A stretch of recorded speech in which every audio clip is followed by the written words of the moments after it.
Nagsimula ang sigalot sa pagitan ng Espanya at Estados Unidos nang lumubog ang barkong Maine ng Amerika habang ito ay nakahimpil sa loob ng Havana, Cuba noong ika-15 ng Pebrero taong 1898. Nagdulot ito ng malaking tensyon sa pagitan ng mga Amerikano at Espanyol sapagkat ang Cuba noon, gaya ng Pilipinas, ay kolonya ng Espanya.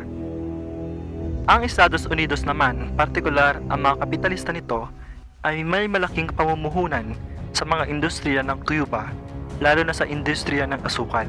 Dahil dito, ipinalagay ng Estados Unidos na karapatan nitong ipagtanggol ang mga Amerikanong namumuhunan sa Cuba. Ang paglubog ng barkong Maine ng Amerika ay ibinintang ng mga Amerikano sa mga Espanyol. Ikinagalit ng Espanya ang pakikialam ng Amerika sa mga suliranin nitong kolonyal, kaya nagpahayag ito ng pakikidigma sa Estados Unidos na tinanggap namang huli. Ito ang naging hudyat ng digmaang Espanyol-Amerikano. Agad na nagtungo sa Maynila si Commodore George Dewey na noon ay nasa Hong Kong nang matanggap niya ang mensahe mula kay John Long, kalihim ng hukbong dagat ng Estados Unidos, na hanapin at wasakin ang mga plota ng mga Espanyol dito.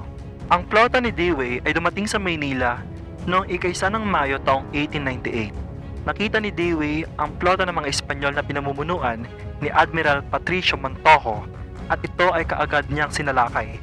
Dahil hindi handa ang mga Espanyol sa labanan, ay napilitan silang sumuko.